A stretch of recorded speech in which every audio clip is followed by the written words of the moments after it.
وأضاء للدنيا طريقا مشرقا وهدى من الرحمن يهدينا به للصالحات وللمكارم والتقى. السلام علیکم ورحمۃ اللہ وبرکاتہ. بسم اللہ الرحمن الرحیم. الحمد للہ الذی نزل الفرقان على عبده ليكون للعالمین نذیرا والصلاة والسلام على نبینا محمد وعلى آلہ وصحبہ اجمعین. اما بعد. رب اشرح لی صدری ویسر لی امری واحلل عقدۃ من لسانی یفقہوا قولی.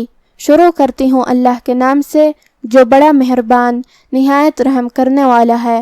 انشاءاللہ آج کے درس نمبر 107 میں سورة القیامہ آیت نمبر 1 سے آیت نمبر 6 تک کی شرح اور ترجمہ سماعت فرمائیں گے. تو شروع کرتے ہیں. اعوذ باللہ من الشیطان الرجیم. بسم اللہ الرحمن الرحیم. لا اقسم بیوم القیامہ. کلمت لا کے آخری میں الف پہ مد کا علامہ ہے. یہاں مد جائز منفصل ہے. مد جائز منفصل کا معنی ہے کہ حرف المد پہلے کلمہ کے آخری میں ہو اور اس کی وجہ جو کہ حمزہ ہے وہ دوسرے کلمہ کے شروعات میں آئے. مد جائز منفصل میں ہم اپنی آواز 4 مد کے برابر لمبی کریں گے. کلمت اقسم میں حرف القاف کی ادائیگی زبان کے جڑ اور تالو کے نرم حصے سے ہے. قاف حروف التفخیم میں سے بھی ہے تو ہم یہ حرف کو موٹی آواز میں پڑھیں گے. جو کہ اس پہ جزم ہے تو یہاں قاف کا حکم ہے قلقلہ. قلقلہ کا معنی ہے حرف ساکن کو ہلانا، لہذا ہم یہ حرف کو ہلاتے ہوئے یہ کلمہ کو پڑھیں گے. اقسم. کلمت بیومی کے آخر میں میم کے نیچے زیر ہے، لہذا ہم زیر کو ظاہر کریں گے. کلمت القیامہ میں یہاں بھی حرف القاف کا دھیان رہے. آخر میں تاء مدورہ ہے. ہم یہ کلمہ پہ رکیں گے تو اس پہ ہا سے رکیں گے، مطلب ہم آخر میں ہا ظاہر کریں گے.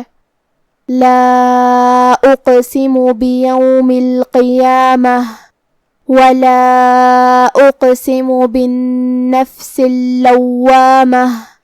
کلمت بالنفس میں نون پہ تشدید ہے، لہذا 2 حرف کے برابر ہم حرف نون کو پڑھیں گے کیونکہ تشدید کی اصلیت 2 حرف ہے.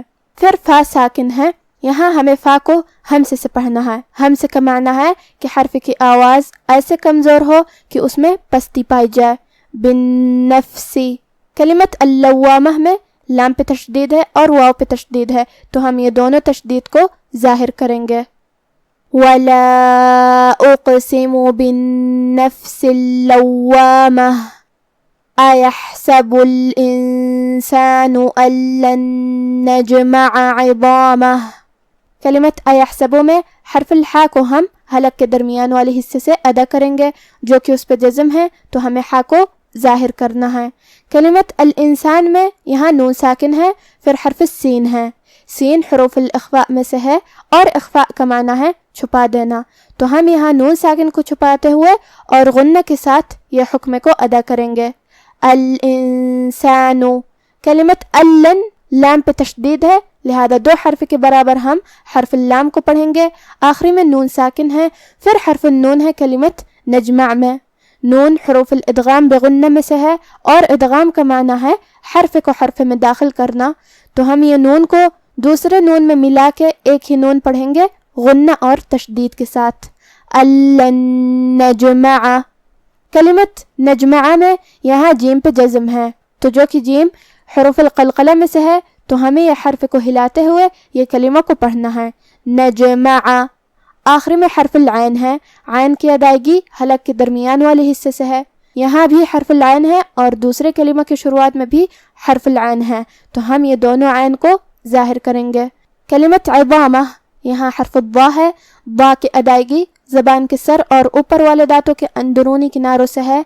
ضا حروف التفخیم میں سے بھی ہے تو ہم یہ حرف کو بھاری آواز میں ادا کریں گے. پھر اس کے بعد مد الف ہے. مد الف اپنے پیچھے والے حرف کا حکم لیتا ہے تفخیم میں اور ترقیق میں، تو جو کہ اس سے پہلے حرف الضا کا حکم ہے تفخیم، تو ہم یہ دونوں حرف کو بھاری آواز میں ادا کریں گے. عظامہ. آخری میں ہاں پہ الٹا پیش ہے. یہاں مد صلہ صغرا ہے. ہم یہ مد کو ظاہر کریں گے اگر ہم یہ آیت کو اگلی آیت کے ساتھ ملا کے پڑھیں، عظامہ بلا، اور ہم کلمت عظامہ پہ رکیں گے تو اس پہ جزم سے رکیں گے، مطلب ہم آخری میں ہا ظاہر کریں گے۔ ایحسب الانسان ان لن نجمع عظامہ بلا قادرین علی ان نسوی بنانہ۔ کلمت قادرین میں حرف القاف کا حکم ہے تفخیم، ہمیں یہ حرف کو بھاری آواز میں ادا کرنا ہے، جو کہ اس پہ کھڑا زبر ہے تو یہاں مد الف ہوا، تو ہم قاف کو اور مد الف کو دونوں کو بھاری آواز میں ادا کریں گے۔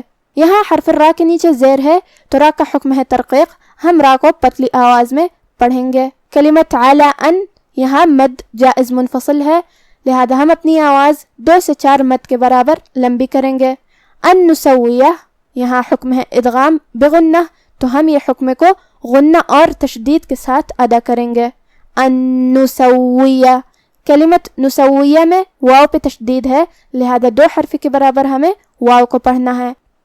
بلا قادرین علی ان نسوی بنانہ بل یرید الانسان لیفجر امامہ۔ کلمت یریدو میں یہاں بھی را کے نیچے زیر ہے تو ہم را کو پتلی آواز میں پڑھیں گے۔ کلمت الانسان میں یہاں حکم الاخفاء کا دھیان رہے، ہم یہ حکم کو غنہ کے ساتھ ادا کریں گے۔ کلمت لیفجر میں یہاں فا ساکن ہے تو ہم حرف الفا کو ہمزے سے پڑھیں گے۔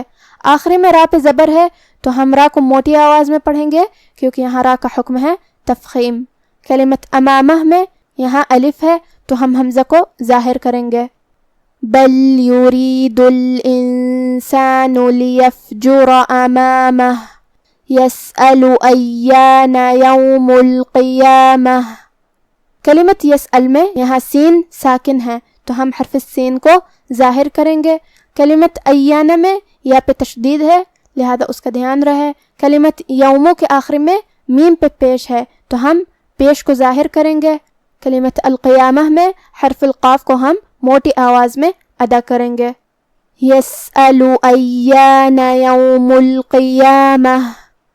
اب آپ سورة القیامہ کی تلاوت تجوید کے ساتھ سماعت فرمائیں۔ بسم اللہ الرحمن الرحیم۔ لا اقسم بیوم القیامہ ولا اقسم بالنفس اللوامہ۔ ایحسب الانسان ان لن نجمع عظامہ بلا قادرین علی ان نسوی بنانہ بل یرید الانسان لیفجر امامہ یسأل ایان یوم القیامہ۔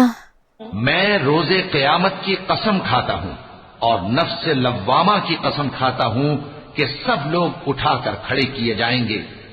کیا انسان یہ خیال کرتا ہے کہ ہم اس کی بکھری ہوئی ہڈیاں اکٹھی نہیں کریں گے؟ ضرور کریں گے، اور ہم اس بات پر قادر ہیں کہ اس کی پور پور درست کر دیں، مگر انسان چاہتا ہے کہ آئندہ بھی خود سری کرتا چلا جائے، پوچھتا ہے کہ قیامت کا دن کب ہوگا۔ آج کا ہمارا درس یہیں ختم ہوتا ہے۔ سبحان ربک رب العزت عما یصفون وسلام علی المرسلین والحمد للہ رب العالمین، والسلام علیکم ورحمۃ اللہ وبرکاتہ۔